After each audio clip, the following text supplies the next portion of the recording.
Hi, second graders. I cannot believe this. We are about to read the last chapter in Charlie and the Chocolate Factory. So this is chapter 30. Like I said, it's the last chapter of Charlie and the Chocolate Factory. There's also a sequel to this book called Charlie and the Great Glass Elevator. We're not going to read that together, but if that's something that you guys are interested in, you could check the library or maybe check YouTube to see if there's any way that you can read or listen to that book. So, Chapter 30, Charlie's Chocolate Factory. The great glass elevator was now hovering high over the town. Inside the elevator stood Mr. Wonka, Grandpa Joe, and little Charlie. "How I love my chocolate factory," said Mr. Wonka, gazing down. Then he paused, and he turned around and looked at Charlie with a most serious expression on his face. "Do you love it too, Charlie?" he asked.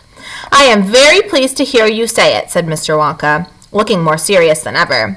He went on staring at Charlie. "Yes," he said, "I am very pleased indeed to hear you say that, and now I shall tell you why."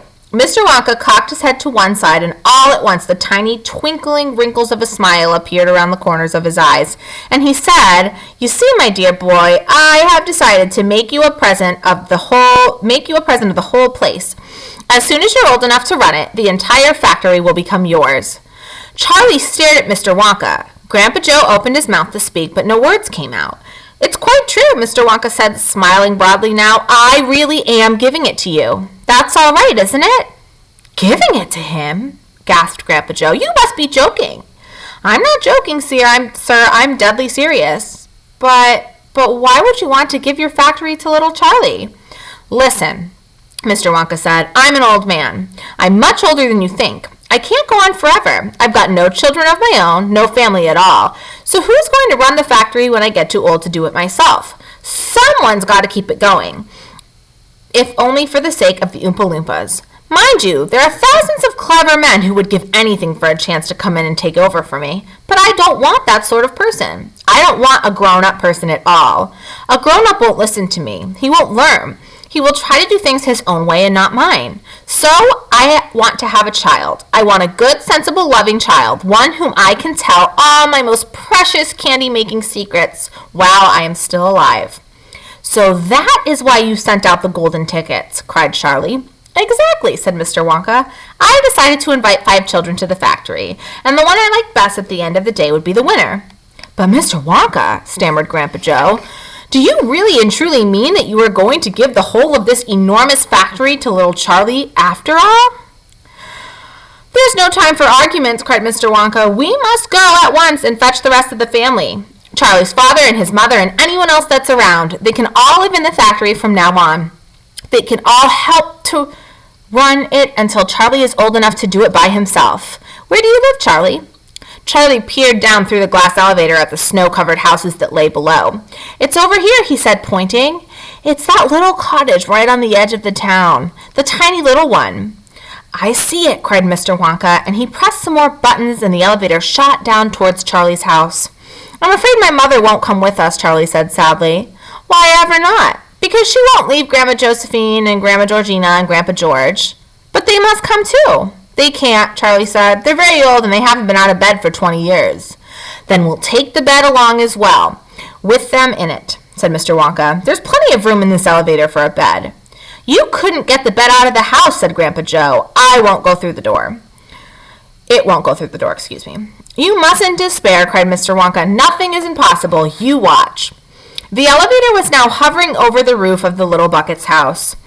"What are you going to do?" cried Charlie. "I'm going to go on in to fetch them," said Mr. Wonka. "How?" asked Grandpa Joe. "Through the roof," said Mr. Wonka, pressing another button. "No!" shouted Charlie. "Stop!" said Grandpa Joe. Crash went the elevator right through the roof of the house into the old people's bedroom. Showers of dust and broken tiles and bits of wood and cockroaches and spiders and bricks and cement went raining down on the 3 old ones who were lying in bed, and each of them thought that the end of the world has come. Grandma Georgina fainted. Grandma Josephine dropped her false teeth. Grandpa George put his head under the blanket, and Mr. and Mrs. Bucket came rushing in from the next room. "Save us!" cried Grandma Josephine. "Calm yourself, my darling wife," said Grandpa Joe, stepping out of the elevator. "It's only us." "Mother!" cried Charlie, rushing into Mrs. Bucket's arms. "Mother, Mother, listen to what happened. We're all going back to live in Mr. Wonka's factory, and we're all going to help him run it, and he's given it all to me, and... "What are you talking about?" said Mrs. Bucket. "Just look at our house," cried poor Mr. Bucket. "It is in ruins." "My dear sir," said Mr. Wonka, jumping forward and shaking Mr. Bucket warmly by the hand, "I'm so very glad to meet you. You mustn't worry about your house. From now on, you're never going to need it again anyway." "Who is this crazy man?" screamed Grandma Josephine. "He could have killed us all." "This," said Grandpa Joe, "is Mr. Willy Wonka himself." It took quite a time for Grandpa Joe and Charlie to explain to everyone exactly what had been happening to them all day. And even then, they all refused to ride back to the factory in the elevator. "I'd rather die in my bed," shouted Grandma Josephine. "So would I," cried Grandma Georgina. "I refuse to go," announced Grandpa George. So Mr. Wonka and Grandpa Joe and Charlie, taking no notice of their screams, simply pushed the bed into the elevator. They pushed Mr. and Mrs. Bucket in after it. Then they got in themselves. Mr. Wonka pressed a button. The doors closed. Grandma Georgina screamed, and the elevator rose up off the floor and shot through the hole in the roof out into the open sky. Charlie climbed onto the bed and tried to calm the three old people who were still petrified with fear. "Please don't be frightened," he said. "It's quite safe, and we're going to the most wonderful place in the world." "Charlie's right," said Grandpa Joe. "Will there be anything to eat when we get there?" asked Grandma Josephine. "I'm starving. The whole family is starving." "Anything to eat?" cried Charlie, laughing. "Oh, you just wait and see." So my friends, that's the end of the story. So like I said, there's another book called Charlie and the Great Glass Elevator, if you're interested in reading that. I also have some questions about the end of the story. There are some things I'm wondering. I'm wondering how Charlie feels about living in the factory. I'm wondering what he thinks about the other kids that didn't end up winning the contest who had received golden tickets. I wonder what happens after this. I wonder about all the different types of candies that were made in Wonka's factory. I would love to try all of them. I also wanted to let you guys know that there have been 2 different movies made based on this book. That's a hobby of mine, to read books and then watch the movie adaptations of them. So there's one from the 1970s that's called Willy Wonka and the Chocolate Factory. That one happens to be my favorite. I love the music, and I love the costumes, and I love the person who plays Mr. Willy Wonka. So that's an option, and that movie, if you ask your grown-ups, is more than likely on one of the streaming services that are offered. There's also another movie that was made in the 2000s that was called Charlie and the Chocolate Factory. That one's a little bit goofier, maybe a little bit creepier, but it's still a good watch. So of course, my friends, get permissions from your grown-ups before you go and watch a movie, but just so you know, those are out there if you're a fan like me of comparing books to movies.